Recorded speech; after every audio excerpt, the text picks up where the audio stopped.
This is Comic Geek Speak episode 1729, Comic Talk.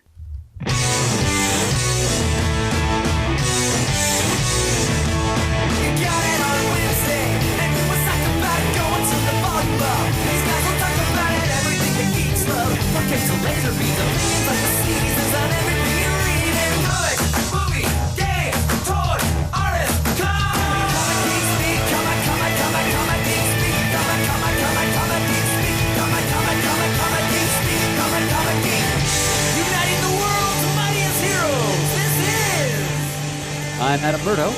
I'm Shane Kelly. I'm Ian Levinstein. I'm Chris Evans.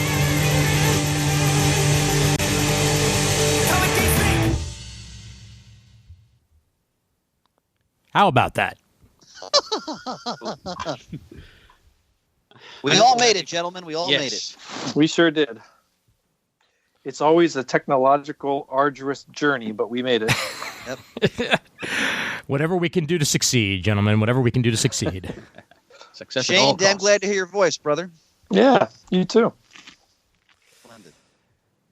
All righty. So, this is one of our central focus-free Comic Talk episodes. It's just going to be a mashup, hash-up of all kinds of things, good and geeky. Some news, some reading reviews, some travelogue elements. It's going to be a good time. Yes, it is. Yes, it is.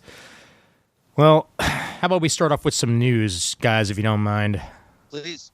Okay. Well, the day we are recording this, it all went through. Disney owns Fox. Yeah. Right. $71 billion deal. Jeez. Yeah, I know. Combining the two companies into one. There are bound to be redundancies, and there's bound to be, changes and closures and mergers and all these things going forward. But the character implications when it comes to comic books are going to be strong. But more than anything else, it's probably going to issue a change in some of what we're seeing on the TV side and just output wise in general as these two companies become one. It's a very fascinating look at the behemoth that is Disney as it gets even larger. And we should also point out that they're not acquiring like Fox News, Fox Sports. That's remaining separate. This is the 20th Century Fox movie studio. And all its properties and so forth. That is correct, and that means The Simpsons are now under Disney. Oh wow! I didn't even think of that. Yep. Yeah, they own a lot now, and I mean a lot. Avatar is now under their purvey. So after building, and they're welcome to that one. Anyway, go ahead. Oh yeah, but at the same time, after licensing Avatar for their own park. In the Animal Kingdom Park, which I went to and actually had an amazing time. Now they straight up own the properties. They don't even have to worry about licensing rights anymore. Right. So it's Jeez. The change just keeps on coming, folks, to say the least.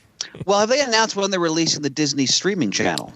They haven't made an official announcement on that yet, but it will be sometime this year, I believe. Okay. If not very early 2020. I've heard rumors of Loki getting a show, Vision the Scarlet Witch. Mm-hmm. A What If animated series. Yeah, I saw that. That sounds really fun. I was really happy to see that. It's a great concept. And the Star Wars, Mandalorian TV show, which is going to be premiering. And most importantly, an animated Howard the Duck. I didn't see that. Well, that's under Hulu, so that's Hulu. I'm sorry. I get all these streaming services mixed up. I'm so primitive. It's all right. You might as well just combine them all into one thing anyway. Yeah. Oh wait, they already are. Ha! Yeah. Because now Disney has a stake in Hulu, right? They do. Yes. Fox had a big stake in Hulu, which is now theirs essentially. So it's going to be very, very interesting over the next couple of years. Yeah. And as we talked in prior episodes, what I'm most excited about from a geeky perspective is hopefully finally doing justice to the Fantastic Four. Yes. Big screen. And Dr. Doom. So. What were we going to say, Murd? Is there? No, just a generic comment to the effect of it's about the time when the larger fish start consuming the smaller fish in the streaming service pond.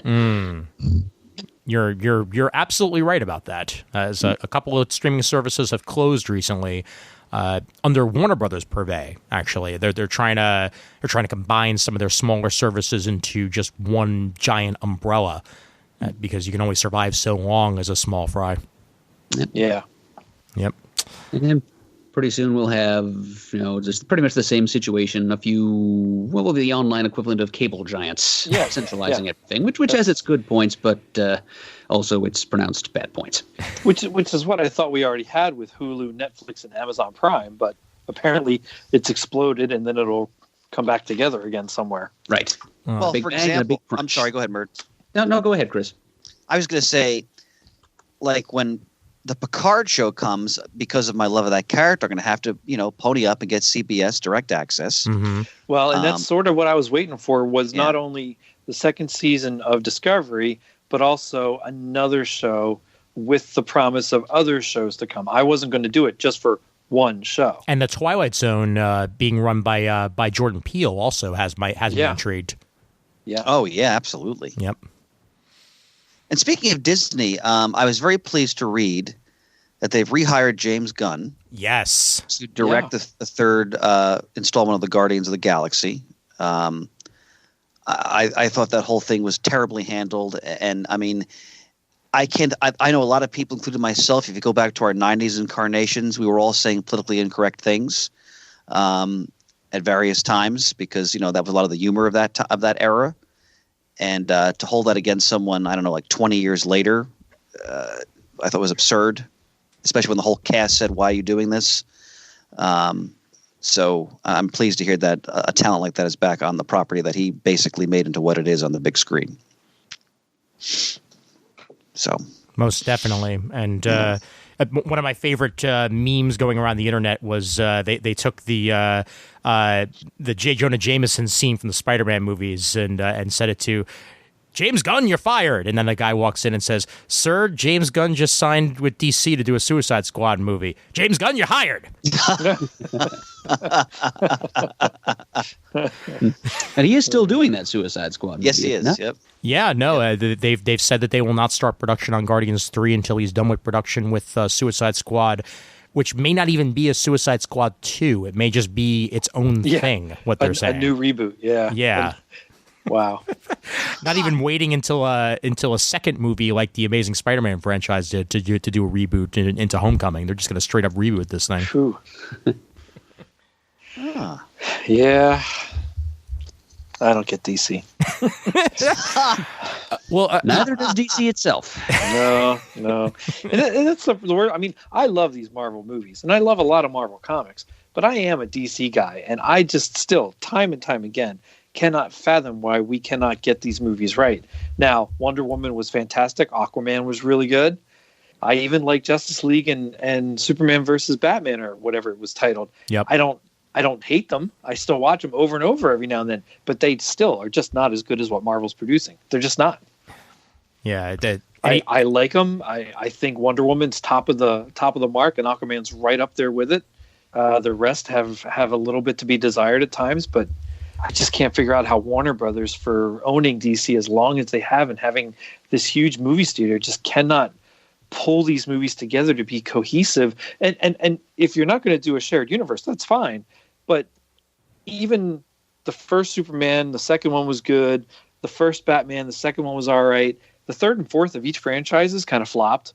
The Bale Batman worked out pretty well, but I don't even think the third one did as much as the first and second one did. I could be wrong. I don't know numbers off the top of my head, but that third Batman movie with Christian Bale just wasn't as good to me as the first two. Yeah. Well, go ahead, Ian. Well, I was just gonna say that it's very hard to keep a franchise afloat, and I mean, so many movies have flamed out, like you were saying, Shane, on that third movie or the fourth movie, just because to keep ideas flowing and to keep characters fresh and new is a very hard thing to do. And Fast and the Furious is like the only franchise that I could think of outside of maybe Bond that's been able to do it and keep the franchise fresh. But even Bond reinvents itself with every new actor. Yeah, exactly. It's funny you mentioned that because I've been on a Bond kick lately, just having them on in the background, and it's fascinating to watch like the Roger Moore incarnation of James Bond versus, say, the Pierce Brosnan or the Daniel Craig incarnation. I would love to spend some time down the road where we just talk about some James Bond films, because like the Roger Moore stuff, because I've seen them all, but I haven't watched a lot of them in a while. So I watched a couple just, in the background, and like if you do a kill, the guy's like 56 years old. Yeah. And he's still pulling it off though in his own way. But some of those movies, they're so of the time, and there's elements of them that are so absurd at this point when I watch some of them, especially some of the Roger Moore films. But I enjoy them thoroughly. But sure. There's a lot of ridiculous stuff going on. Man, I could watch Octopussy over and over again. That is probably my favorite. That's the first one I think I saw, was Octopussy, and then I started realizing the backward movie, the movies from previously. Yeah, Octopussy was the first one I saw in the theater. I don't know if I saw that one in the theater. Yeah. Sorry to be a tangent there, but it just reminded me of that. Tangents are what we do. That's fine. That's true. Yes, this kind of episode is nothing but tangents. So. Yeah. Fair enough. Yeah. Fair enough. And don't get me wrong. I mean, I don't want nobody can ever think that I don't like most of these DC movies. I own all of them. I watch them over and over. I mean, I still enjoy them. They just don't. The absolute quality is just not quite there, like what Marvel's been producing. And I don't need a shared universe. It's great if they have it, but I don't need it. But I just can't figure out how they haven't done it. Well, I mean, and this is me talking totally out of my rectum. I really have no idea. But just looking at it as a viewer and as a longtime lover of the comic books they're being based on, obviously, I mean, it just seems like that Marvel clearly had at least the beginnings of a vision, right? No pun intended. Right from the beginning when they did the first Iron Man film, when they had Nick Fury appear at the end, and DC really wasn't doing that to the point. They would do these scattershot franchise, but the Batman Bale movies were monsters. I mean, they did overall very well. Yeah. But it wasn't like they were making an effort to create this cohesive cinematic world. And then Marvel started doing that, and DC, you got the impression was like, oh crap, now we have to do this now too. And it always had the feeling of kind of being by the seat of their pants. Oh, sure. And I think when you try to create anything in that kind of context, the quality may suffer a little bit. And plus, you have to remember a lot of it was helmed by Zack Snyder, and if you don't like his vision as a director, and I have mixed feelings on his vision as a director, that's going to affect how you appreciate the movies too. Well, and I really do applaud Warner Brothers and DC for trying to not just follow a mold of have every hero have a movie, have every hero have a second movie, or at least build towards something, then have a Justice League movie. I didn't mind going from what was just a Superman movie to, well, we're going to have a team-up movie, then a Justice League, and then go back. That made perfect sense to me, too. There's plenty of stories where Batman and Superman are at odds with each other right away. They fight, they dislike each other, they resolve it by the end, and then they move forward. Then Justice League comes out of that. So I liked what they were attempting to do. I just don't think it was done as well as it should have been. And then you look at all the animation that DC has done throughout the years, and I can't think of a one that hasn't been really good. I actually was just going to say, Shane, I found completely accidentally on that Amazon Prime had Reign of the Superman available as part of its service. Oh, wow. And I don't even know if it's still there. Like, part of me thinks it was like a momentary glitch or something that was showing up. I don't know. It might still be listed. But when I saw it, it didn't even have that it was on the service at all listed next to it. But I sat down and I watched it because I'd watched Death of the Superman, and it was very good. I think I like Death of Superman better, and I wonder what I would think. I do too. Yeah. I wonder if what I would think of them just watching them back to back, but it was definitely a fun, enjoyable take on characters that you don't usually see in animation, like Leather Jacket Superboy and the Eradicator. I mean, come on, that has to be the first appearance of the Eradicator in animated. Well, the thing to think about, Shane, is that you had a few weeks. You had the Shazam movie, which that looks great. I mean, only going by the trailers, but it looks immensely fun. Yeah. Which Captain Marvel should be. We're talking the faucet Captain Marvel here, of course. Mm-hmm, naturally. And indeed. And then, of course, we have Wonder Woman 1984, which it's the same creative team, the same director, the same lead actress. So I have high confidence in that film. I do too. Yep. I mean, they're definitely in the right direction with certain things. I'm just amazed. For years, it was always DC's animation blew away anything Marvel could produce. I mean, I liked some of what Marvel was putting out there on TV for animated stuff through the 80s, 90s, and beyond. But, man, the DC stuff was just done better, I thought. And now you have the total opposite happening in the movies. And some of it's kind of even-keeled, but it just blows my mind, the dichotomy between the ebbing and flowing of both these companies' franchises as we go through time. Yep. Well, Marvel's been around now for 80 years. Yeah. DC are around the same. So, inevitably you're going to get those vicissitudes. Sure. So... Well, going back to the original topic, I just hope they had enough time to at least just film like a Fantastic Four flare in the sky as a final scene. Ooh, see, all I want is for them to retcon in that Tony sold Avengers Tower to Reed Richards. Yep, and he's there helping out repair New York at the end of Endgame.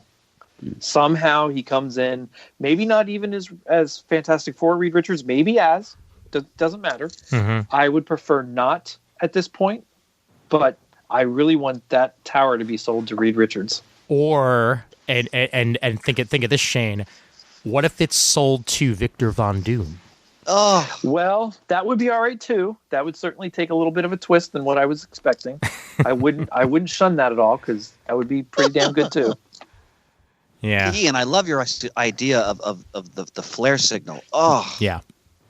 It's a very easy thing to film quickly. So it's easy to film, but unless we go with things radically changed at the end of Endgame, that would be almost out of place for me at this point, because there's been no mention of these other heroes, and they've always been pretty far in the foreground. They've never really hidden themselves. Yeah.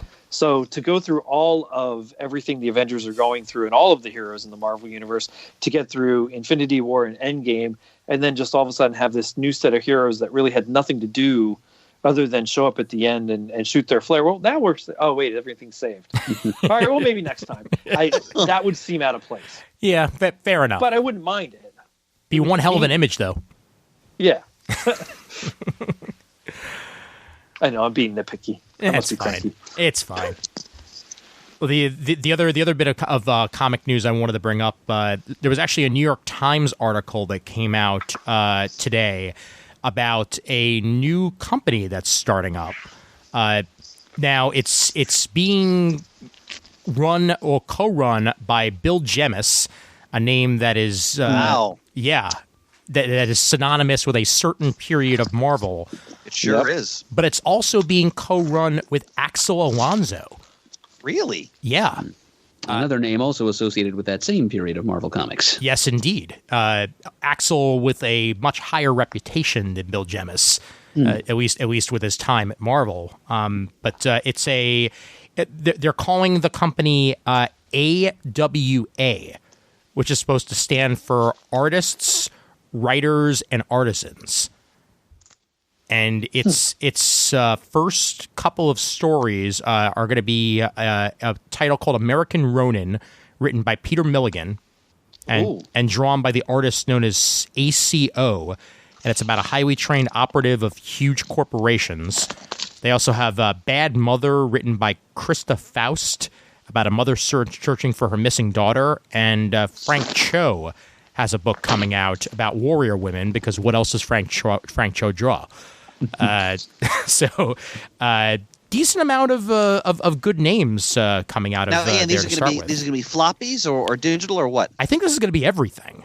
Okay. It looks like they're looking to make this similar to what Mark Miller had with Miller World before it got sold off to Netflix. So it's going to be almost like an art house style stable for creators to go to, and have it sort of a little bit of Miller World, a little bit of Image, and just get as much traction as they possibly can for these new titles. And when are they supposed to premiere? Soon, I believe. I'm not sure if these have actual official dates. I'm looking through the New York Times article here, but have we missed these in the previews? They haven't been put in previews yet. I don't believe they have. They may very well be in the upcoming previews, but this. See, I'm such an '80s kid. When you say AW, I think of the old wrestling organization. That's exactly where my mind went. Also, back when I still gave a crap about wrestling, that was right there. Yeah. I was thinking American Wholesalers Association. But I'm also thinking about the good placement in the previews catalog they'll get for having a name that starts with A. Oh, good point. It's not a bad choice. Yeah, good point there. And I'm always happy to hear about new publishers. I mean, good luck to them. I mean, this is not the easiest market to break into, but good luck to them. Yep. Yeah. They have. I'll definitely try that Peter Milligan book. Oh, sure. Absolutely. Plus, there's Archangel 8, written by Michael Morecci, about one of God's angels who goes rogue. And I believe they're also going to be working with Reginald Hudland, Margaret Stoll, Greg Hurwitz, and Garth Ennis on a couple of things. Well, anything he writes, I buy immediately. So sign me up for that as well. Mm-hmm. Hudland, I'll pass on. Yeah, I would agree with you. You said about previews, and once again, I missed the previews episode, but I did just put my order in yesterday, I think it was. Shane, early. And early for me.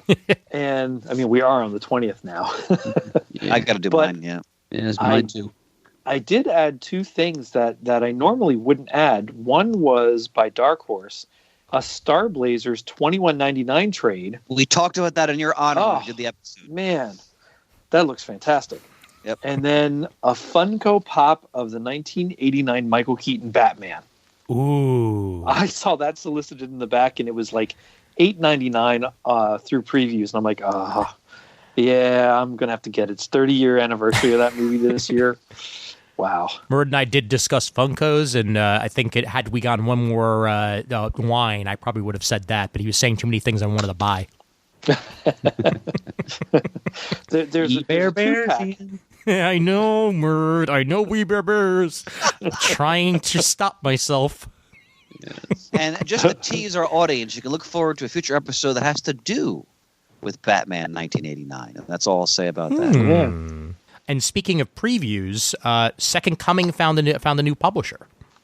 That was the book featuring Jesus Christ that was going to wind up coming out of Vertigo. Right, by Mark Russell. Yep. And Ahoy Comics is going to be publishing it. Oh, great. Yep. Perfect home for it. Yes, it is. So that'll be coming out, I believe, in July. So Vertigo's not publishing any of the issues then? No. They actually DC was kind enough to just straight up give him the rights back, and he was able to shop it elsewhere, and Ahoy picked it up. Speaking of previews, I'm sorry, Mark, go ahead. Oh, well, yeah, thank you, Chris. I just wanted to follow up with Ian there a little bit. Do you happen to know why Vertigo didn't just go ahead and publish it? I believe it received a couple of news reports from the media, and they tried to paint it as if it was bad form to have Jesus Christ as the lead character in a comic. And I don't believe they actually looked to see what the comic was about. They never do. They never do.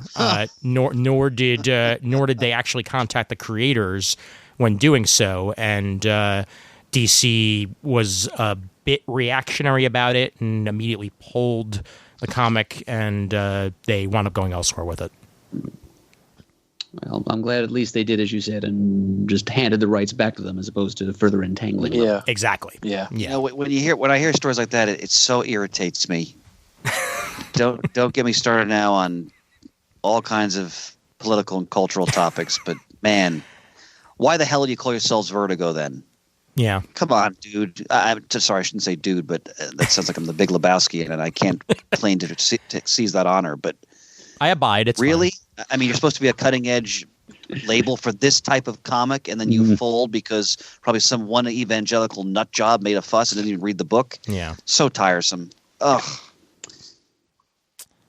Anyway, their edge has dulled badly. Yep. Unfortunately, I'm sorry. Go ahead. I apologize again. No, I was just going to say, unfortunately, the case. But please continue. No, I speaking of previous, I made for me, as in my own little microcosmic world as a reader, a momentous decision today. Oh, do tell. Well, I'm going almost all Marvel Unlimited now for my Marvel comics. Wow. With a couple exceptions, but I was going through my orders the past few months, and I'm just like, I'm spending too much money. And I'm finding that it's taking me longer and longer to get to actually reading all these books. Yep. So in some cases, I think, well, if it takes me a month or more to get to some of these issues, I can wait a bit longer. There's certain books, like Star Wars, I have to get every month because it's that goddamn good, for example. But a lot of them, you know what, it kind of pains me away because I'm such a floppy guy, but with where my life is now financially, my family, all these different needs, it's just too much. Even with the DCB service discount. So I've been using this. Ian, you'd be proud of me. I've been using this service a lot, even though I'm like all thumbs with technology. I'm glad. And for research purposes, it's magnificent. Yep. And although it's funny, I had to renew my membership because my debit card was suddenly used by somebody in India. You know, that happens sometimes. Oh, that happened to me not too long ago. I was walking down the pier in Manhattan one day, and I went to purchase ice cream at a local ice cream place, and then suddenly I get 4 texts saying that my card was used at a Sears in upstate New York. A Modell's in Brooklyn, and like 5 other places. And I'm thinking to myself, well, they got away with the shoes and everything else got declined. So I hope they enjoy their shoes because I got my refund anyway. Of course. Yeah. So I had to switch over to a new card. And I got to tell you, maybe this is just me, but that site, it is so damn hard to find where you're supposed to go to renew like your payment information. I had actually contact them and say, like, where do I go to do this? And now, granted, I'm very primitive, but still, it just doesn't seem very intuitive. Yeah. When it comes to things, am I wrong in saying that? The Marvel site is it's better than it was, but it's still not very good. Okay, you would know better than I. Yeah, so that's why I'm checking with you. Definitely the case. Yeah. But that aside, I'm just calling up old books, and thanks to you, Ian, I'm totally a convert to Immortal Hulk. Reading that online, and I'm getting used to the features where you can zoom the panels in, and for me, it's not so much the convenience. It's really just economics. Like it's just it's I just have to make certain adjustments, and I want to keep reading certain titles. I'll just have delay my gratification for certain ones. And speaking of the Immortal Hulk and saving money, at this very moment, it ends on 3/21, so it ends tomorrow, I believe, at the end of the day tomorrow at 11:59 p.m. But there's a buy one get one sale on Comixology right now for Marvel, and you can apply that to as many books as you want. So as long as it's evened out, whatever the highest price thing in your cart will be the price you pay, and then the next thing is free. And I wound up spending, I think, $16 on Avengers Volume 2 of the current run. So now I have Jason Aaron's Volume 2. I actually bought Volume 2 of Immortal Hulk as the free item. So I spent $10.99 and I got two trades out of that. And I also got the new West Coast Avengers Volume 1 and Iceman Volume 2 also as part of that buy one, get one. So I couldn't have spent more than $15 on the whole thing. And with the code Marvel19 right now, you can get buy one, get one on Comixology. Ian, your service to the cause right now is inspiring. Wow. Do you gentlemen mind if, because I feel bad that I haven't done this yet, there are some gifts I'd like to open. Sure. That were sent to the studio and were given to me the last time I was in the studio, which was like like when Murd and I did that Submariner Spotlight. And Murd, I think you have a gift too, don't you? I do have one right here. So we can have like Christmas in March here. Splendid. Shane, there's a pile of stuff for you too, Shane, at the CGS studio. Oh, geez, yeah, I haven't been there in forever, it seems. Next time we're in the same place at the same time, I'll make sure you get it. There are a couple things there for your boys too. Oh, cool. Excellent. Ho, ho, ho. Merry Marchmas. So this one is from one of our most loyal listeners, Marvel Man, a.k.a. John Morrissey, right?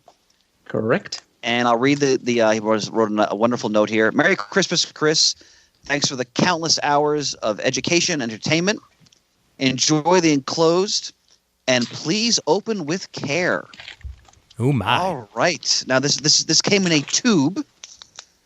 So I've removed it from the tube, and I have to take out he did a wonderful job here securing it in like foam padding. So Spider-Man toothpaste. let's see what this is. Okay. John, you did a wonderful job packaging this. Like, this is completely unscathed. I have to break through multiple defenses to get to the item, which I mean that in the best possible way, because the man took great care here, and that's appreciated.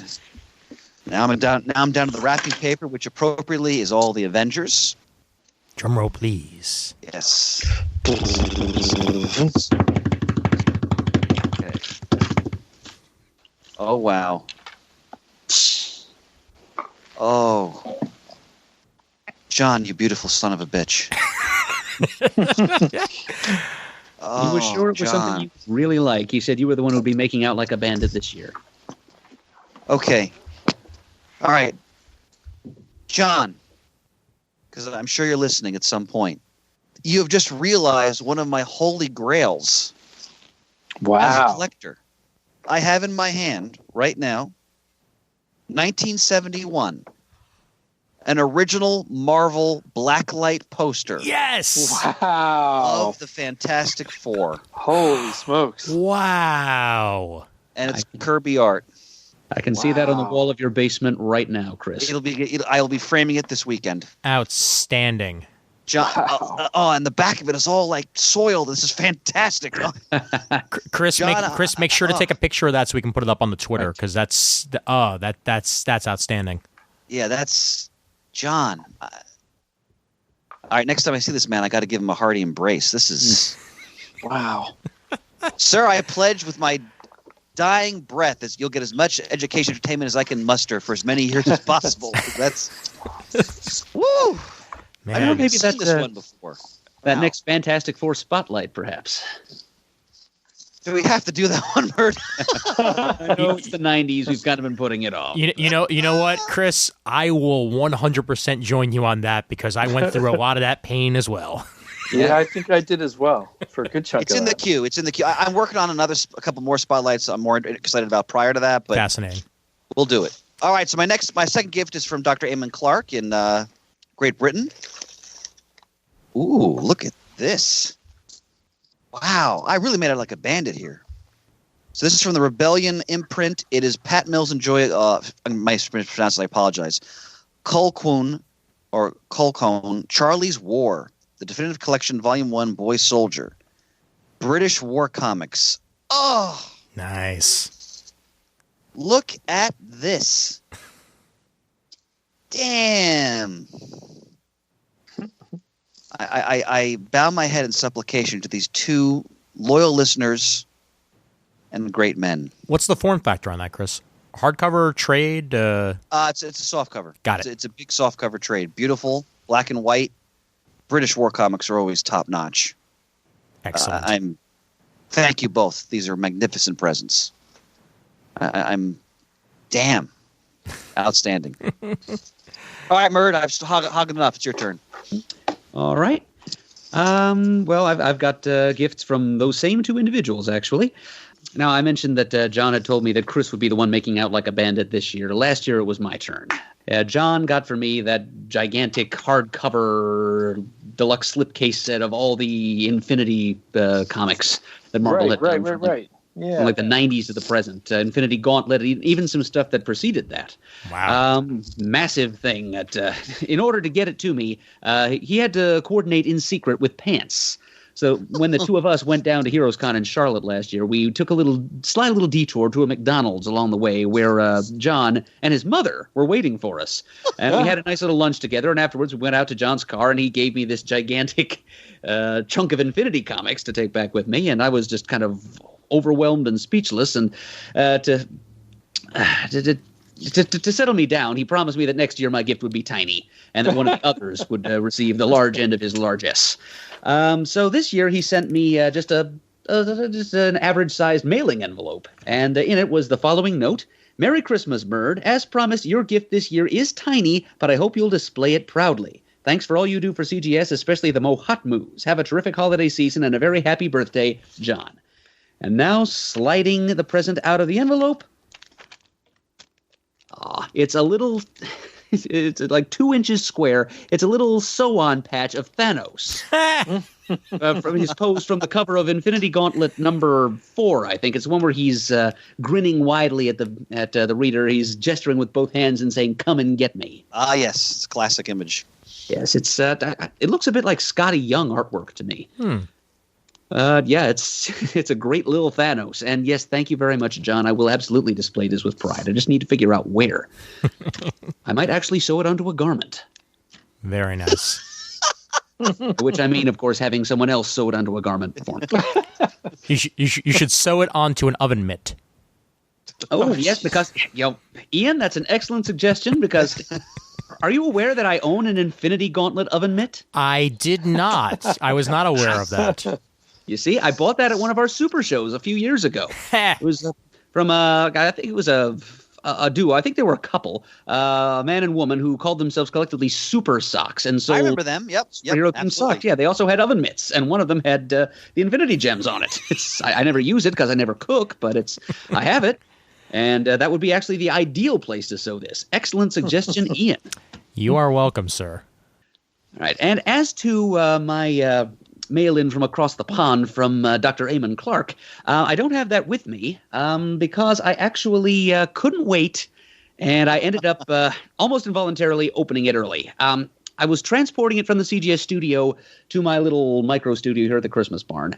But before I could get it here, I found myself in a situation where I was going someplace. I was going to dinner with my parents after a sales appointment, as we always do, and I needed something to read on the way. And I happened to have this neatly wrapped little parcel in its Doctor Who TARDIS wrapping paper. And I thought, okay, I'm taking this along. I'll open it up in the car, and whatever it is, I will read it on the car ride there. And I opened it up, and boy, did I hit the jackpot. Because Eamon he always gives us gifts of British comics, trying to broaden our international horizons. And it's 1980s Grant Morrison this time. Ooh. Yes, it's Zenith Phase 1. It's a collection of stories that originally appeared in whatever progs of no, not whatever. What else is what I meant to say just now. What else? 2000 AD. I did not mean to belittle 2000 AD there. Just the wrong word popped out. But yes, it's Grant Morrison and Steve Yoel, and it's some of Morrison's earlier, more or less traditional superhero work. It's the story of a superhero named Zenith. He's about the only superpowered being to emerge in his generation. And he prefers to use his superpowers to acquire fame as a recording artist. He uses it to make flashy public appearances to promote his albums as opposed to just fighting crime. But then an enemy dating back to the days of World War II, and actually many millennia further along than that, rears its ugly head. He finds himself having to team up with the superheroes of his parents' generation, most of whom were kind of washed up by the 1980s, to try to take this threat down. It is fairly traditional superheroics, especially given the source, Grant Morrison, but very enjoyable stuff. Its major theme is kind of not only the 1980s cult of celebrity, as represented by Zenith himself, but it's also about the generation gap, the changing of the zeitgeist as represented through the superpowered beings in the story between the greatest generation of World War II, the baby boomers of the 60s, and we're introduced to a whole team of like a hippie generation superheroes called Cloud9, and finally to the 80s, and the only remaining superpowered being who is this self-absorbed celebrity jerk-off named Zenith. They have to get together to fight off a Nazi muscle man who's possessed by a Lovecraftian elder god. So, and this is, of course, Morrison at his most restrained. I devoured the whole hardcover of Zenith Phase 1 almost immediately, and I'm thrilled to have it. It's a story I've been curious about for years. Thank you very much for sending that this year, Eamon. Happy Christmas to me. Well, now we have wonderful listeners. Yes, indeed. And actually, wait, hold on. I'm looking here, and it turns out I also have a gift from Dr. Eamon Clark. Oh.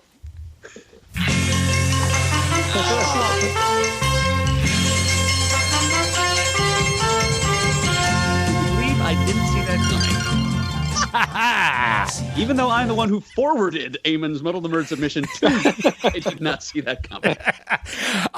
I take great pleasure in surprising you with my segues to a Muddle the Murd. I take great pleasure in it, Bird. That makes me very happy. Elevated it to an art form, my friend. And yes, this submission is indeed from Dr. Eamon Clark himself, and it is a Muddle the Murd Muck Monsters submission. Which is a very fun theme, I must say. Yes, it is. And what he has to say is, let's get down and dirty with a multitude of mephitic muckmen. And before we get down and dirty, Mr. Murd, what is he fighting for? Well, it's a good thing I made this decision earlier. But I decided after the last couple of oversized prizes I had to send out at rather high expense to me, I'd try one of the smaller pieces of artwork in our portfolio, sent in by an anonymous listener and donor. And Dr. Clark will be playing for a modestly proportioned pencil sketch of Han Solo by Franco Aureliani, Franco of Art and Franco fame. And it doesn't look like a Tiny Titans Han Solo. It's a slightly more grown-up looking Han Solo, but even it's a nice little piece of art. Very nice. Very cool. All right. And we begin with pre-1970s. And it's beginning with Independent this time around. Okay. I think I have an idea which muck monster he may be angling for, but let's find out. Hillman Comics' The Heap first appeared in December 1942. Name either the title of the comic or the strip within that comic in which the character made its debut. Hint, neither of them are Airboy. Yep, that's what I was thinking. Yeah, something. Yeah. Air Fighters. Whoa. You completely did it. The Heap first appeared in the Skywolf strip in Air Fighters Comics number 3. Yeah, that wasn't a total yoink, because I do know something about the Heap's back history. Yeah. I'm kind of fond of muck monsters, so it's Eamon is being a gentleman and kind of pitching into my wheelhouse here. Well done either way, sir. Thank you. Well, we go on to question 2, 1970 to 2000, and this one's going to be DC. With that guy who's retiring soon, Alan Moore began his groundbreaking run on Swamp Thing with issue 20 of the second volume. What was the story title of that issue? The Anatomy Lesson. Ooh, you know what? No, actually. Moose. Well, okay, that's a curveball. He probably intended for me to step into that trap, and by gosh, I did. Loose Ends, in which Moore did indeed wrap up the loose ends of the Martin Pascoe run before his more well-known issue 21, The Anatomy Lesson. The Anatomy Lesson, okay. Trick question, and it worked. You fell for it. Yeah. Very, very good. And finally, post-2000 Marvel. In 2008, writer Roberto Aguirre Sacasa, I love saying his name, rebooted the Man-Thing's origin story in a Marvel Max comic, which also resurrected an old Marvel horror comic title. What was this terrifying and somewhat, crepuscular title? Mm-hmm. Crepuscular, it means referring to the time of day between, twilight related. Crepuscular organisms are active around sunset or dusk. Skunks are crepuscular. It's got to chill right up my spine. Okay. Do it to you every time, Chris. That's magnificent. I think the answer he's looking for is Dead of Night. You are correct, sir. 2 out of 3. I did buy that miniseries. So thank you very much, Eamon, for treating me to some questions about one of my favorite subjects in comics. And I would recommend anybody out there who also enjoys mephitic muck monsters try Tomorrow's Publishing put out one of their wonderful historical retrospective collections. Just a series of informative essays and articles about the swamp monster in comics history. I can't give you the precise title offhand, but such a thing does exist. And if you go to Eric Nolan Wethington will on the forums. So don't worry absolutely. Go to the comicforums.vanillacommunity.com and look for the talkback thread relating to this episode, number 1729, and I'm sure you'll find the title there. Yes, indeed. And that also reminds me, in episode, just in case people tune out near the end and don't always hear it, please make sure to adjust your bookmarks for anybody who does go to the comic forums on a regular basis, as the older redirect URL no longer works. So it is 100% thecomicforums.vanillacommunity.com from this point forward. So you will not be able to get there from the old URL. It's just thecomicforums.vanillacommunity.com from this point forward.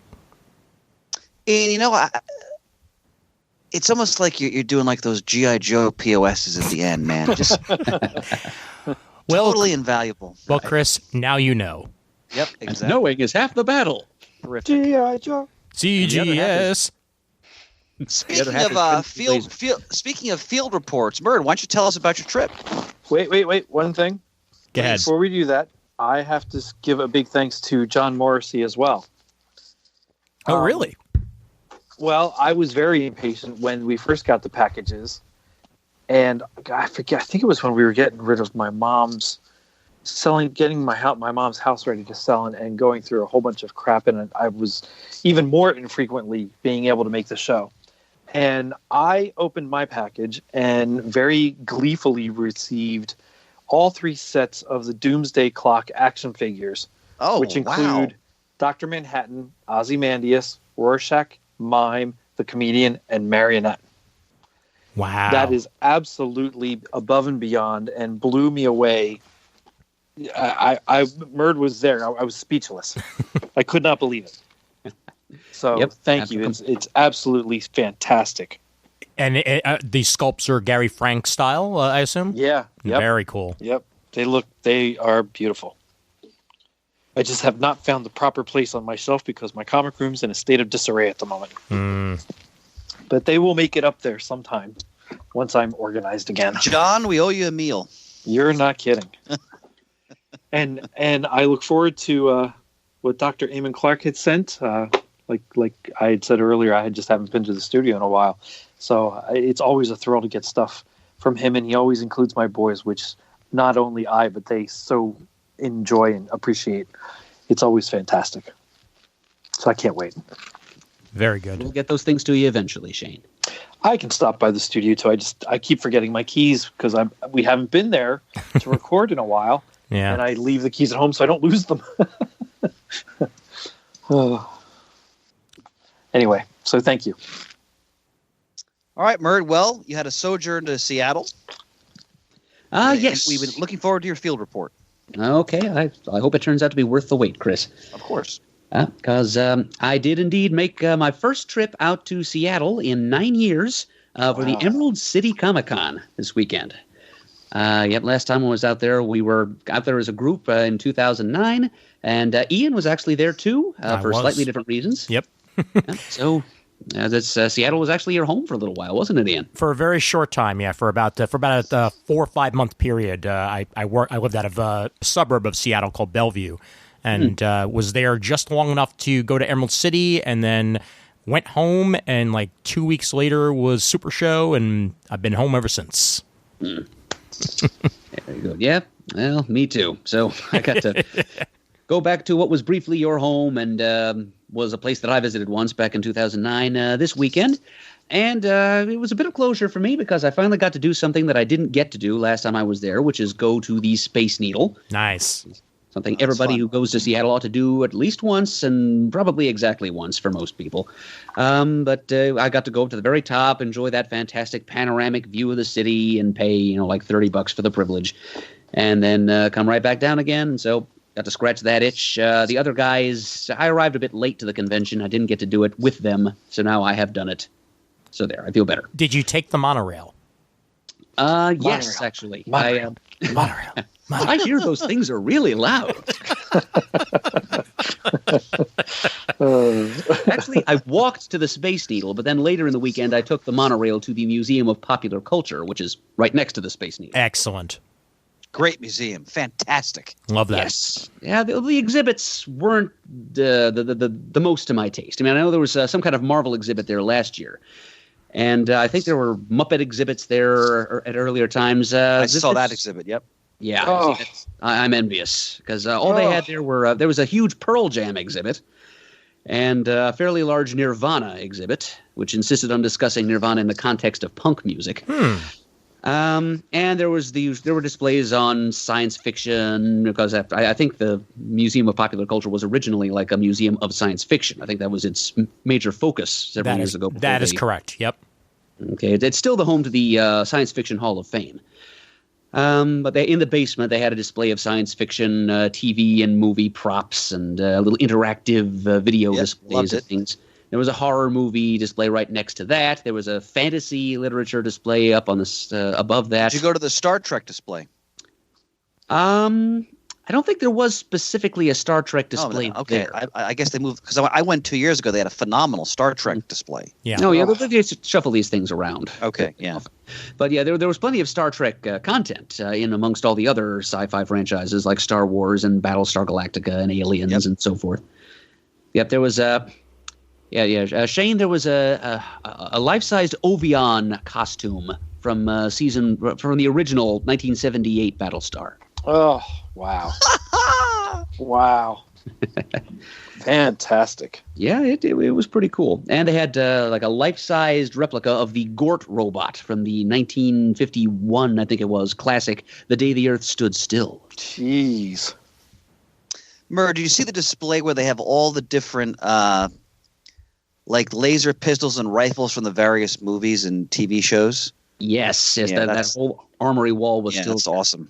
Yep, they had like a little video key where if you click on the silhouette of one weapon on the wall, you'd get a little explanatory blurb as to what it was and what show or movie it appeared in. Yeah, Shane, you would love this museum. I can't even see how I wouldn't. And in fact, one of these days, gentlemen, we'll have to do a sojourn to Queens as the Museum of the Moving Image opened up a Jim Henson exhibition. Which is not going anywhere. It's actually officially part of the museum now. So and it's partially funded by the Henson family. Wow. So one of these days, if you guys feel like taking the trek, I will gladly join you. I'd love to. Well, Ian, I owe myself and I'm ashamed to say this, my first ever sojourn to Coney Island. Yes, you do. And I'm looking forward to your I think it's my Sherpa for that journey. I will certainly be that Sherpa, as I frickin' love it, and it's a home away from home. That's a summertime outing, to be sure. Most definitely. Yeah. Actually, I was just watching the Muppet Show. Go ahead. I'm sorry, Shane. I apologize. I was just watching season 3 of the Muppet Show last night. Threw in a couple discs. Great stuff. Mm-hmm. Yeah. Well, speaking of the Muppets, when I went to Seattle 2 summers ago in 2017 with my family, and my brother-in-law lives out there. We also have close friends out there. No, I'm sorry, I'm confused with Minnesota. My brother lives out in Seattle, and when I went to the museum, they had that Henson exhibit there. So I'm assuming it's going to be a similar exhibit in Queens.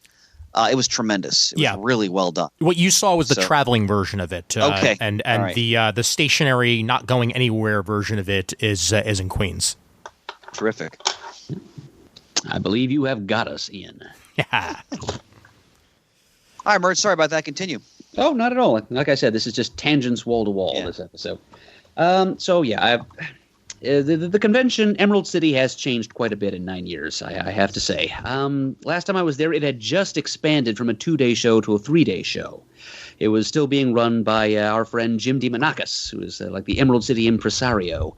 But since that time, the convention has passed into the hands of ReedPop, the event organization syndicate that also brings you the New York Comic-Con, and I believe C2E2, which is happening in Chicago this coming weekend. And they also run the convention that I'll be at next weekend, which is PAX and all related PAX video game conventions.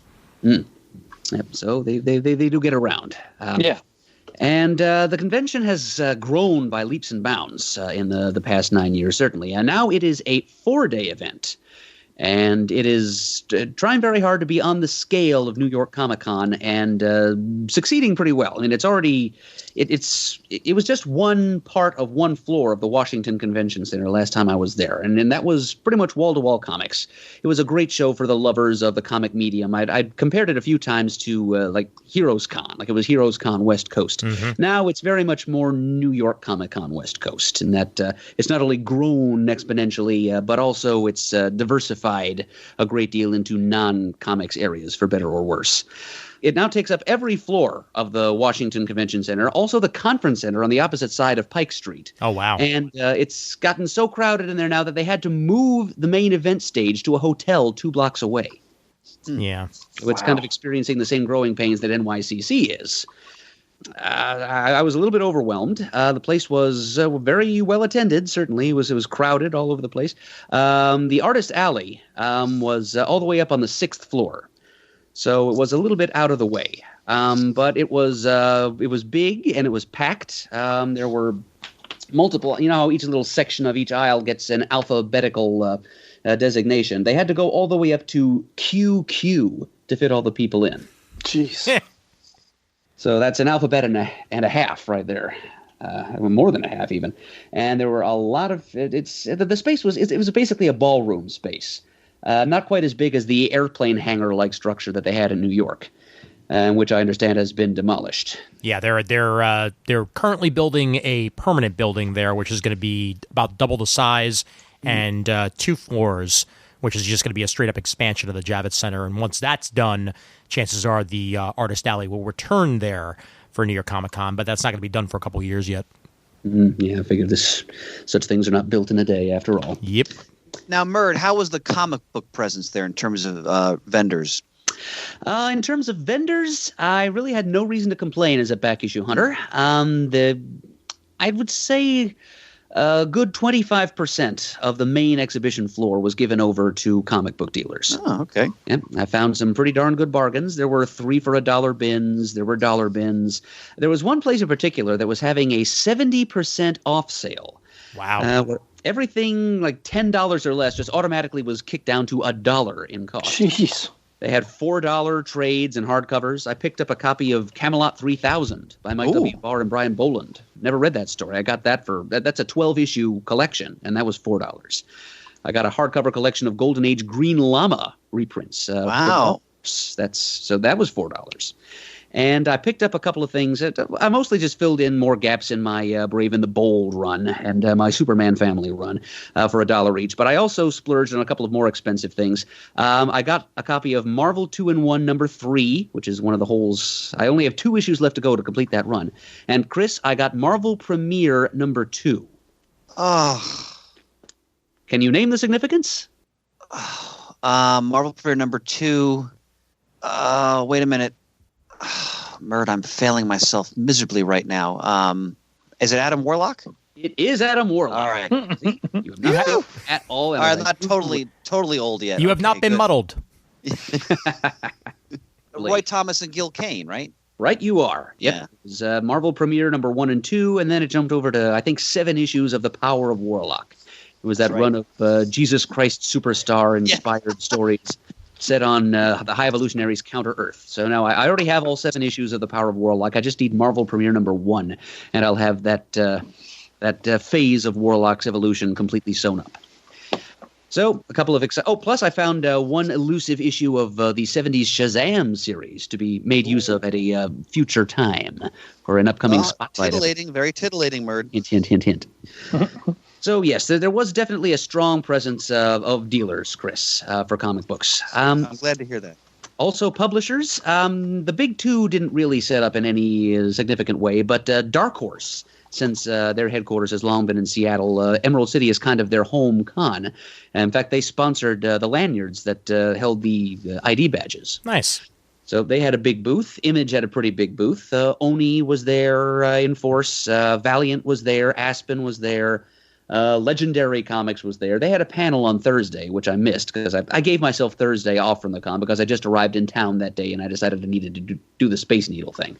But I missed a panel where Legendary, I think, announced that they're going to be doing a graphic novel tie-in of the Detective Pikachu movie. Oh wow. In. Yeah. I'm in. I'll buy it. Yep, I just might do that same thing, Ian. So, yep. So that's there were several other smaller publishers around too, but those are the major ones with the big booths on the exhibition floor. Also on the main exhibition floor, Ian, you were wondering if Adam Withers and Comfort Love were going to be around for this weekend? Yes. Well, I wasn't able to answer that for you because they didn't show up on the Artist Alley list, and that apparently is because whoever is responsible for assigning the Artist Alley tables fell asleep on the switch a little bit. Oh boy! And didn't let them know in time. So they got put on a waiting list, and eventually they were offered a chance to take a table in a rather distant corner of the main display floor, in amongst all the T-shirt mongers and dealers in prop swords and so forth. So yeah, it wasn't really. It was an experiment they'd meant to try for years. Seeing what would happen if they'd tabled in a different area other than Artist Alley at a convention like this. Yeah. And so they were happy to have this opportunity, somewhat involuntarily, to follow up on that hunch. And the result was it wasn't quite as good a show for them as it normally is. But they were able to turn on a few new people to the Uniques and Rainbow in the Dark. And also got a chance to hone their sales techniques for a slightly different audience, i.e. people who are mainly bent on buying swag and maybe don't even read comics ordinarily. Well, glad you got to see them at least, because it's now been too long since I've seen them. Yep. Well, I gave them your best, and they gave me their best to carry to you as well, Ian. Most excellent. Yep. They said that you are one of their very favorite people. Aw. Well, shucks. Yeah. Who the hell couldn't love Ian? My God. It's hard to imagine. I'm way behind on giving them their notes on their scripts. So note to self, I should probably do that eventually. Yes. Still a part of their loyal core of volunteer editors. Very much so.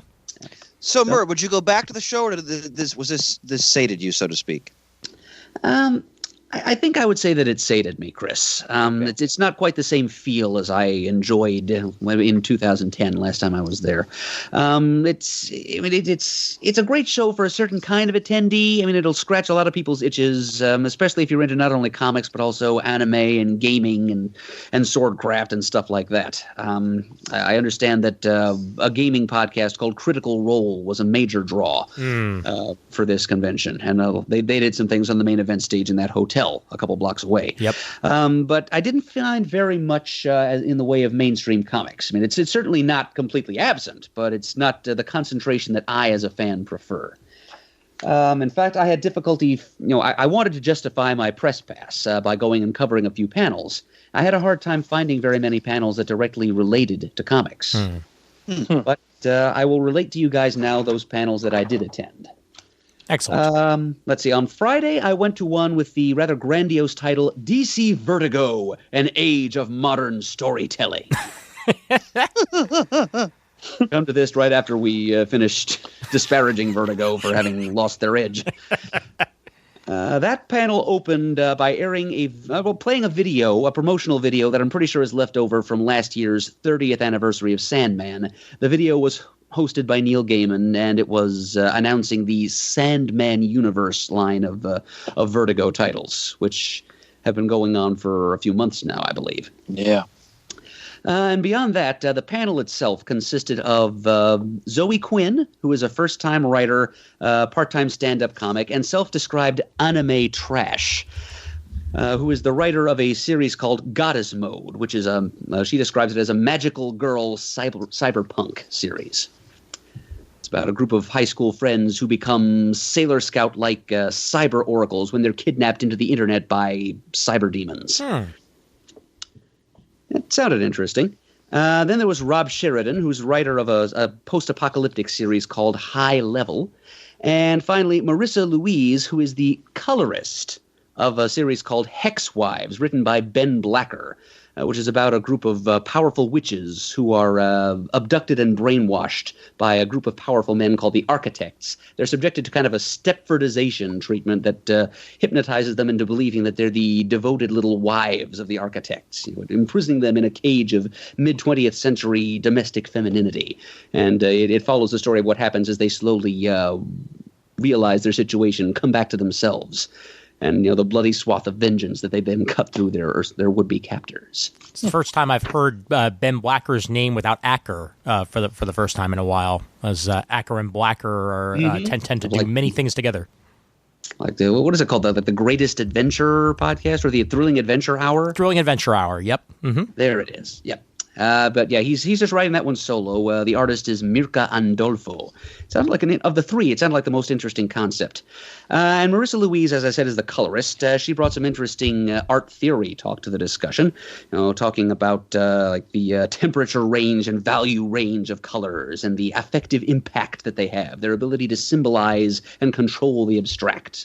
Interesting stuff. And I do have a great deal of respect for the colorist's craft. But that said, I have to say, whenever you have three people sitting on a panel like this, and one of them is a colorist, that indicates that they're kind of groping wildly for people to fill their panel schedule. So that Vertigo panel was not the most impressive. Then later that same afternoon, there was an image spotlight on Kieran Gillen and Jamie McKelvey. Oh, wow. Mm-hmm. Yep. There's a great classic collaboration there. So they were there to talk about Phonogram and Suburban Glamour, and especially The Wicked and the Divine, or WICDIV as they like to call it for short, which is coming to an end pretty soon from Image. That was kind of a fun panel, what I could understand of it, because Gillen talked very loud and very fast and had kind of a thick Staffordshire accent, and I couldn't make out everything he was saying, I have to admit. And McKelvey's accent was less thick, but he also tended to speak a bit more softly. You can tell the difference between artist and writer. And I did learn that Jamie McKelvey, after WICDIV comes to an end in the near future, he's already got 2 upcoming projects that he can't talk about yet, that are a few months off. But at least one of them is going to involve a writer who is not Kieran Gillen. So they also mentioned, or at least Gillen mentioned, Die, which I believe is the one that he's working on with Stephanie Hans, your nominee for Breakout Talent of 2018, Ian. Very good. So yeah, that was a fun panel. I got to learn a little bit more about one of my favorite creative collaborations. Then on, we're up to Saturday. I went to a panel called DC Celebrates Batman's 80th. Sounds like something that should be somewhat exciting. As I walked in the room, I was handed a complimentary ballpoint pen emblazoned with the Batman's 80th logo, which I then used to take my notes for the panel, and a souvenir badge as well, and even a souvenir sketch card. So the panel was off to a great start, but the wheels kind of fell off of it from there. The panel, nothing against the people on the panel. It was 4 creators who have certainly worked on Batman. Tim Sale was one of them. Oh, wow. It's always nice to hear him talk. We also had Cully Hamner, colorist Alex Sinclair, and Becky Cloonan, who made history just a few years ago when she became the first woman ever to draw an issue of the Batman ongoing series. She's a great artist, Becky Cloonan. Definitely. And so she achieved that honor in 2012, in issue number 12 of Batman Volume 2. It was kind of a fill-in in the Scott Snyder, Greg Capullo run. Okay. She also co-wrote Gotham Academy. Also, if I made a quick aside for her, check out her work she did with Brian Wood on Conan for Dark Horse, Straw Dropping, and she was the penciler on the classic indie series Local, which I think, did Brian Wood write that one too? I believe he did. So, yeah. And that's fantastic as well. So, yeah, so 4 fairly interesting Bat creators there. Problem being, they didn't really do anything or were asked anything that had very much to do with Batman's anniversary. Closest we got was like one of the first things out of the moderator's mouth occasioned the remark that Batman was great because he's such a versatile character. He is such great. He's existed in such a multiplicity of forms over the 80 years that he's existed, and yet, despite existing in so many different versions, no one comes across as the one true Batman. I mean, their individuals may have their own preferences as to which version of Batman they like the most, but in general, everyone is as valid as any other. And from there, the moderator turned to asking questions more along the lines of what got you into Batman comics and who's your favorite Bat villain, and just general stuff that really didn't speak to Batman's anniversary in the slightest. And certainly no revelation of any of DC's plans to celebrate the 80th anniversary. So DC celebrates Batman's 80th as something of a misnomer, you'll find. Although Becky Cloonan did mention that she is drawing one of the stories in Detective Comics number 1000 coming out soon. Very nice. Okay. Yep. Actually, that story is it's going to be written by Warren Ellis.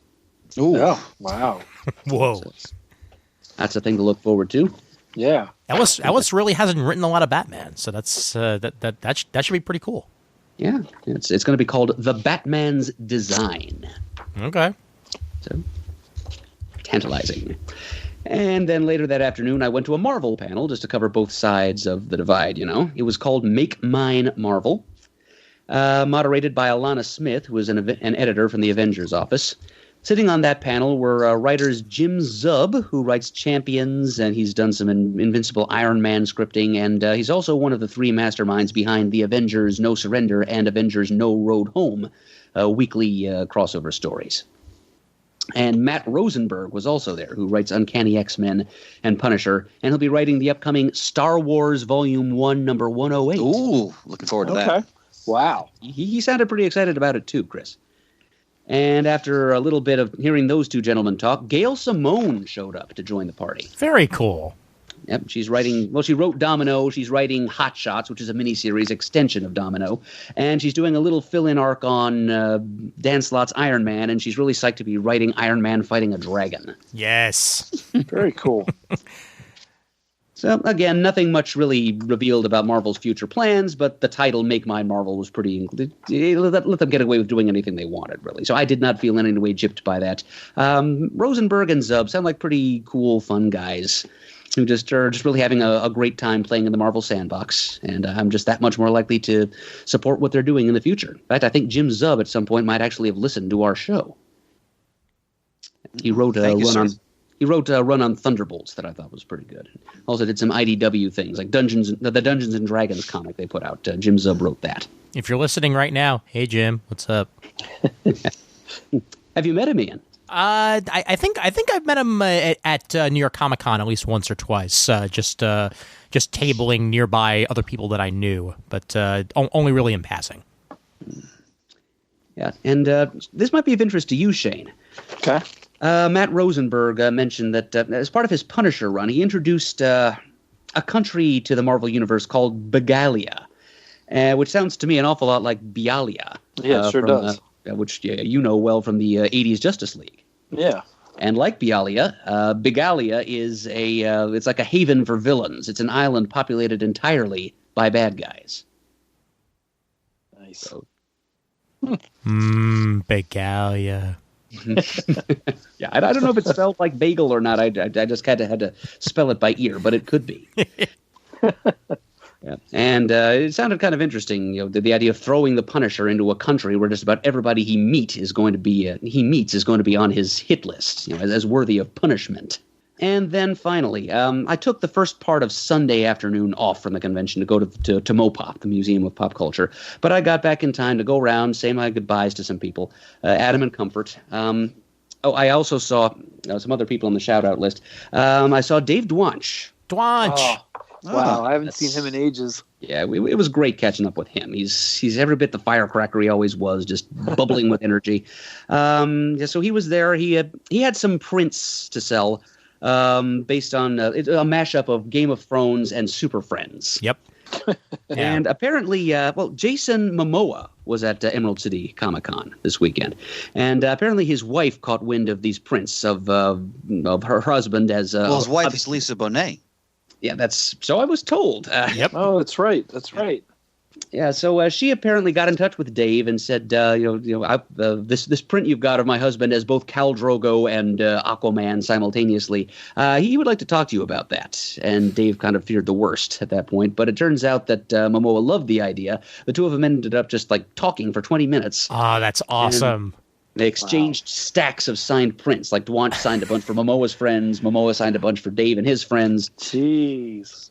And that speaks very highly of Jason Momoa that he didn't make some kind of silly legal issue out of that, by the way. And Dwanch was talking about hoping that this exact meeting would happen at New York Comic Con. Like he was saying, man, I hope I'm at a con with Momoa. And I'm really happy that turned out for him. Dreams do come true. Yep. And they come true at comic conventions, apparently. So that's one great positive story to come out of Emerald City Comic Con. I'm sure there are hundreds of others. Yes, indeed. All right. So in addition to seeing Dwanch, I saw Rich Bernatovich, the creator of Sentinels, whom I have not seen in several years, actually. And Sentinels was a love letter to New Teen Titans, the Wolfman Perez stuff. So Peter Rios was, of course, a big fan of that. I like it quite a bit, too. Rich also did an original graphic novel called Bugged, which I actually, by coincidence, had picked out to read for the plane ride out to Seattle. So I was able to compliment Rich on it when I saw him. It's a story that the high concept is like it's a cross between Kill or Be Killed, Little Shop of Horrors, and Joe's Apartment. That's my description, not Rich's. It's about a teenage. You might enjoy it, Chris. It's not quite on Kill or Be Killed's level, but it did come first. And this was published in 2013, safely before the Brubaker and Phillips Kill or Be Killed hit shelves. But it's about a teenager who runs across a talking cockroach, who then somehow sweet-talks him into becoming a murderous vigilante.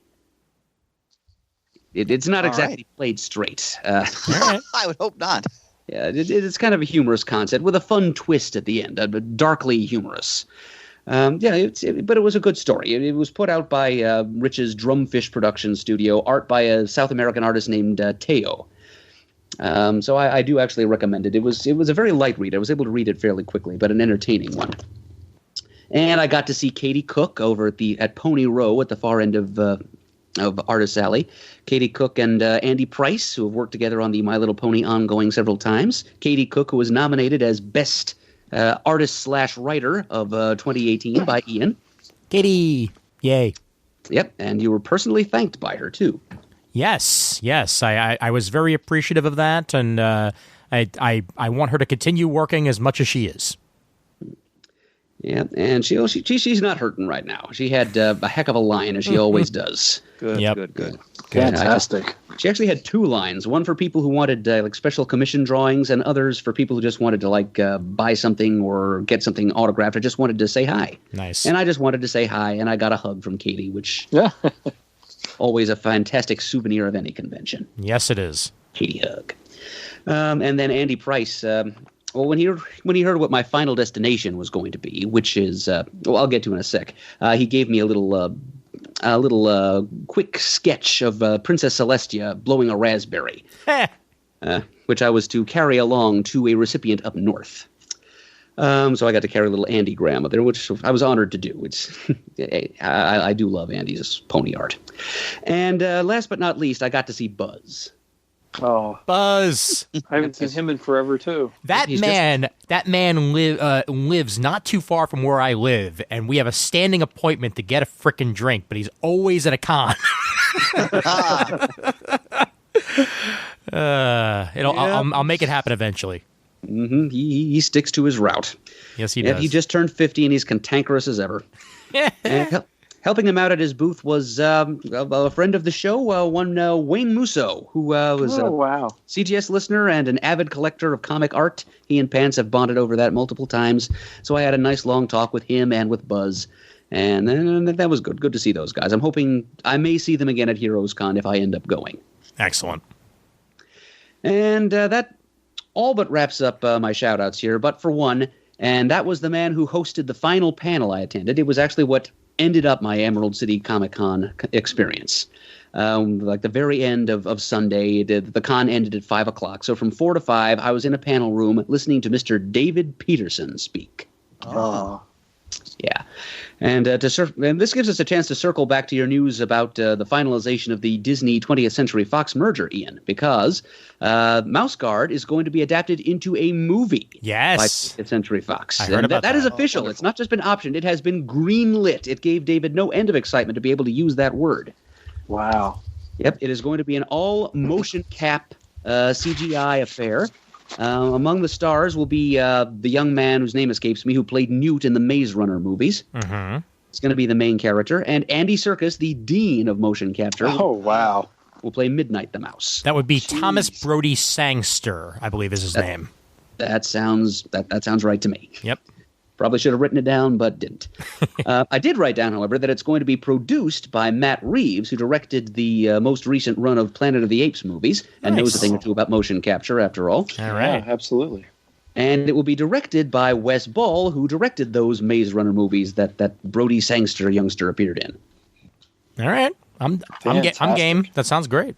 Yep, that's happening. The shooting will start in May. It's probably going to take about 2 years to finally get it out there, and David feels fairly certain that the Disney-Fox merger won't affect it because his thinking is, and it's the same thinking I had going in, and I'm a Disney investor, so my opinion's as good as anybody's, that 20th Century Fox is probably going to be employed by Disney in much the same way they used to have Touchstone Pictures. Yep.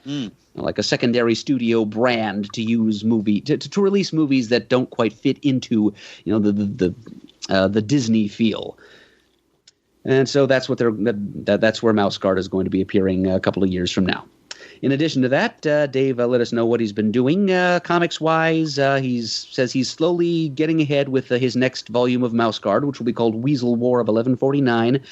He's been slowed down because he's the primary caregiver for his mom, who has Parkinson's, so that does kind of cut into his work time. But he's been doing a slew of Teenage Mutant Ninja Turtle covers, some Dark Crystal covers. So he's continuing to work, and Weasel War is coming along. It's requiring a lot of detail work. And in addition to that, he gave a live reading of a Mouse Guard short story. Nice. Yes, which was hindered somewhat by the very loud and boisterous Disney sing-along panel occurring right next door. Walls are a little thin in that place, I'm afraid. They are at almost every convention center, and it annoys the hell out of me. Murd, it sounds like you got some great panels there at the end, though. Yeah. Yeah, it ended on a very positive note at this convention. It was a little bit overwhelming and exhausting, though. So I was glad, when all was said and done, on Monday morning to board a Amtrak train and take a very nice, soothing, scenic trip up north into Vancouver in British Columbia. Got to see some lovely Pacific vistas along the way, and to greet me at the other end of it after the local customs officials were done searching my suitcase for contraband, I got to meet up with my friend Big Jim Miller. Oh, that's awesome. Excellent. Yeah, well, I should say our friend, because all of us know him, of course. And I carried your best wishes to him, Ian, and he sent them right back to you. 100% happy to hear that. Mr. Big Jim Miller is one of the reasons why Raphael Suhu and me made it to one of the super shows. He picked us up in Philly and drove us out there, and he made a little chauffeur sign for us and everything. It was a lot of fun. Jim is just a super nice, accommodating guy. He really is, yeah. Yeah, because even though he was supposed to be waiting for a contractor to come and fix his roof, he still came down to Pacific Central Station to pick me up and acted as my personal host and tour guide for the rest of that day. He took time off from putting to bed the final season of the My Little Pony cartoon, of which he is the supervising director. Oh, wow.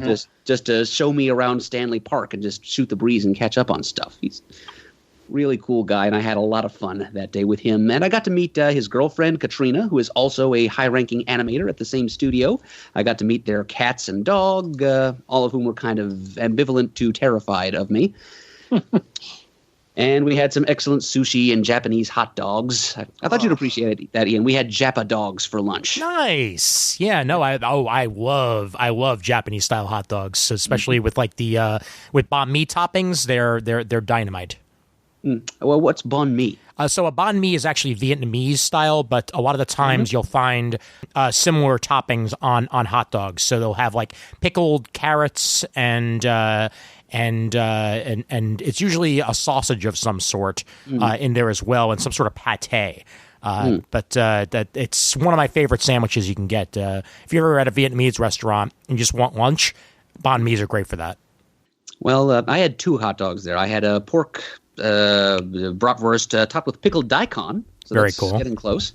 And another one that had yakiniku beef and rice dumped all over it. Ooh. Very nice. Yes, it was very nice. So I thanks Jim. I'm one of many reasons I have to thank Jim for that week, for that day. But that was a great recommendation for lunch.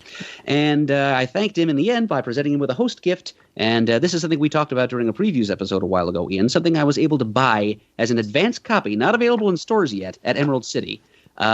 Giraffes on Horseback Salad. Nice.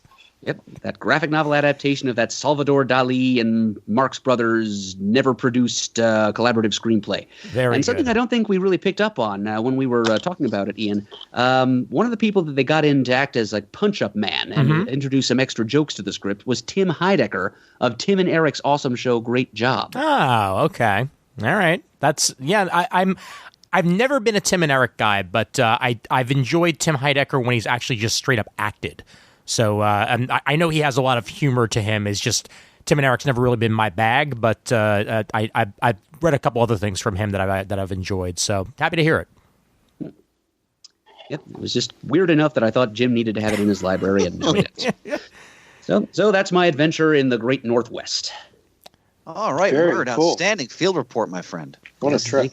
Thank you Actually, very gentlemen, much. I have a quick con shout out here. It's actually thanks to Pants. He made me aware of an impending show. We've all heard of the Philadelphia Comic-Con. Yep. That's where the RetroCons have been held to. It takes place, I think, in Oaks, Pennsylvania. Yep. So Pants sent me a notification April 12th to 14th, appearing at the show. Don McGregor, Christopher Priest, Sal Voluto, and Bob Almond. Oof. Wow, it's a whole Panther posse. So Yeah. the latter three names, of course, the creative team behind the series of most revered, which is the Black Panther one that Priest wrote, and then of course Don McGregor, who's responsible for Jungle Action. Basically, these four people are one of the main reasons the Black Panther movie was as good as it is. So I have never met Christopher Priest. I'm going to do everything I can to get out to this show because I want to get my bound copies of that series signed by him and Voluto and Almond. So, and I've met Don McGregor before. I want to meet him again. Lovely man. But so if you're interested in those creators, they're all going to be appearing at the Philadelphia Comic-Con April 12th through the 14th. I look forward to you going up to Chris Priest, Chris Farley style, and being like, "Hey, Mr. Priest, you remember when you wrote T'Challa? Yeah, that was awesome." Yeah, and I don't want to frighten the man. I mean, That's every interview I've ever conducted, Ian. Oh boy, well, hopefully I can get out there. We'll see, but that'd be great. I'd love to meet them. The most definitely. Murd, did you run into any listeners by any chance? This is about the first convention I think I've ever been to when I didn't. Well, at least, but I didn't run into any listeners that weren't tabling. Got it. But yeah, I didn't really announce that I was going to be attending this show, and I didn't tell people where they could find me. And I'd be willing to bet that David Akers was out there someplace. I met him at the last Emerald City Con I went to. Yep. But so if he's listening, David, sorry we missed each other, but it was two ships in the night in the middle of a vast ocean of people. Go ahead. One further con recommendation, though. If those of you out there in the Northwest who are looking for a convention that's a little more comics-focused, a little more like what Heroes Con gives us out here in the East, the insider tip, which I got from Jim, is that maybe you should check out the Rose City Comic Con in Portland, Oregon in September. Yeah, I've heard very positive things about that. Yeah. If I had the budget for more than one West Coast trip per year, maybe I'd try it too. Well, I'll remind folks that if you happen to be a gamer and you're going to be at PAX East from Thursday the 28th until Sunday the 31st, I will be roaming around. So if you happen to see a man who looks like me, it's probably me. So stop by and say hello. The inevitable Ian Levinstein, ladies and gentlemen. Yes. Well, I'm glad it was an enjoyable trip for you, Murd. Yes. Thank you, Ian, and thank you guys for bearing with me as I described it at length. No worries. That's awesome. No one does it better. Yep. I'm going to start singing a Bond theme. I'll stop. I would have harmonized with you if you had. Yeah, but you can sing and I can, so I don't want to torment the audience. They're Nobody does it half as good as you. It's my Carly Simon. I've got some to steal a phrase from Murd, some quick pops to throw out there real quick. You don't need to steal it. I'm giving it to you with my blessings. There we are. I read issue 1 of the Wonder Twins comic out of DC. Oh, I didn't read that yet. Yeah, I picked it up about a week or so ago. Mark Russell is the writer, the guy who did the Flintstones comic for DC. That was sort of like Flintstones meets Mad Men. And this comic, I'd say the best way to describe it is it's one step away from being humor-wise next wave. And you're either going to love it or you're going to hate it in that way. Like for me, it was just absurd enough. But there is some weird, crazy stuff going on in this issue. For instance, we learned that Zan and Janus people, every time there is a thunderstorm, they get hot and freaky and enter a state known as thunderlust. And when a race of shapeshifters get freaky, you can imagine how freaky it gets. Yeah, you ain't kidding. By the time this issue is over, there's the Justice League are dealing with Mr. Mxyzptlk in this issue, and there's fifth dimensional lightning going all over the place. So by the end of the issue, Zan's nickname at his high school is Thunderlust, and that is not going away anytime soon. But not to spoil much else about the issue, it's just they get hired as interns for the Justice League because Superman knew their father, and for reasons we do not know yet, they had to escape their planet and are now currently living on Earth. So that's I really enjoy the art as well. I'm not familiar with the artist Stephen Byrne, but it's very teen drama-y, but in a good way, and he also throws in on the first page an obvious homage to Archie Andrews there on the left-hand side. So made me very happy. So very much enjoyed that, and I read the issues 2 and 3 of Young Justice. Issue 2 is still building character, but in issue 3 we finally find out what happened to Connor Kent, and I'm not going to give away any spoilers, but he has gone through some major changes while on Gemworld. I'll just leave it at that. It's really well done. I'm enjoying it more and more with each issue, and Bendis is definitely building to a crescendo here. And I just read issue 1 this past week, and I enjoyed it quite a bit. So I'm looking forward to the subsequent issues. Very nice, and we'll talk about it more on a future episode once you've been able to read it, Chris. But I read an issue you were very much looking forward to today as it was released on the day of this recording. Oh. Spider-Man Life Story, the 60s. Oh, I'm waiting for my shipment. I was able to score a half-price copy off of there's a bulletin board on the website Reddit called Comic Codes, where people exchange their digital codes they receive in both Marvel and DC issues, and you can usually get codes on the cheap there. And I scored a $2.50 code for this issue, and I read through it, and pretty much everything you wanted it to be, it is, Chris. Oh, I can't wait. Yeah. Chip Zdarsky is a freaking treasure, and the Mark Bagley art is so perfect. Mm-hmm. All right, well, as soon as I get it, we'll talk about it on the air. Most definitely. I've been jonesing for just a classic Spider-Man story that really digs into the history, and the fact they're doing this twist where he's actually aging. Yep. I'm so excited for this. So thank you, Ian, for further making me salivate. No problemo. Yeah, well, let me corroborate what Ian said and make you salivate even further. This I just picked it up and breezed through it today. Bought my copy of Golden Eagle. So yes, I have it too, Chris. Older fans are going to love the period setting, with which Zdarsky is engaging pretty thoroughly. Yep. Slightly less old fans are going to love the Bagley art, which, as Ian said, is perfect. Yep. And not at all old fans are going to love Chip Zdarsky's scripting. Okay, I gentlemen. It's going to please a lot of you people. both. It's going to be great. It's like you're ahead of me on the frontier now. I got to get my wagon ready and get out there with you as you trailblaze. And one more thing before I hand it off to you other two gentlemen, if you have anything else you want to add. Guess who's coming back to Marvel? Jonathan Hickman. Oh, wow. Terrific. I saw something about that in our inbox. They just sent around an image. It's nothing but the word Hickman on a gray background. That's good. And the date, like July 2019. Yep. I loved his Avengers stuff.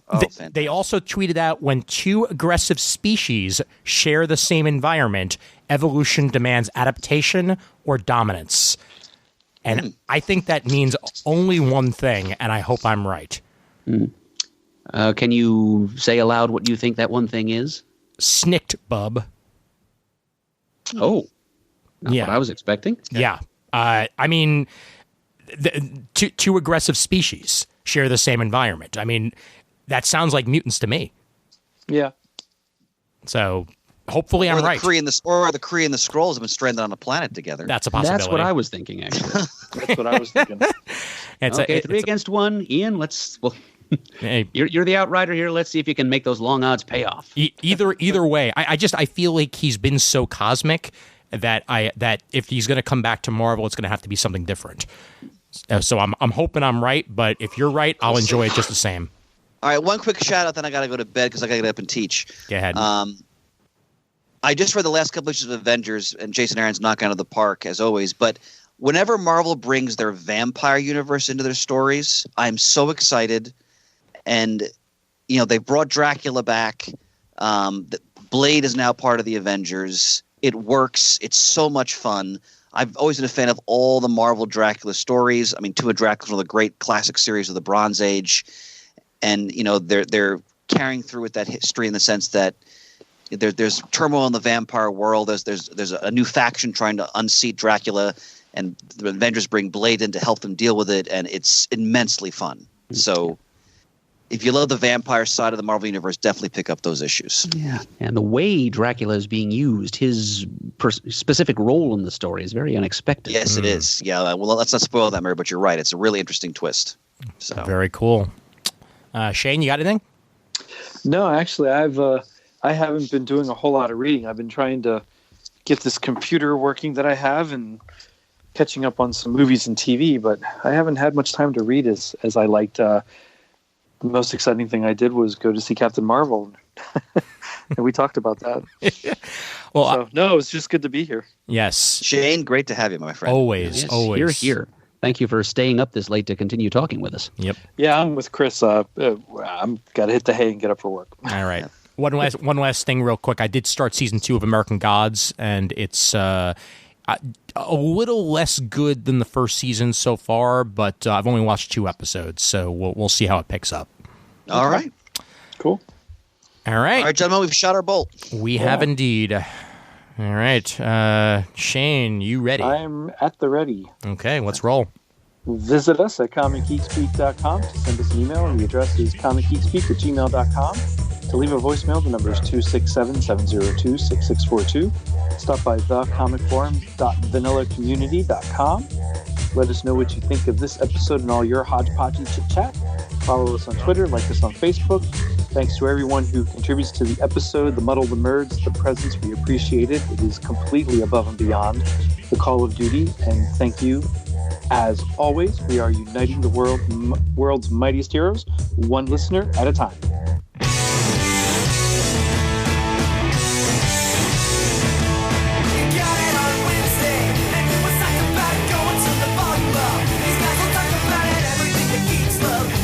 Laser beams, opinions like the seasons,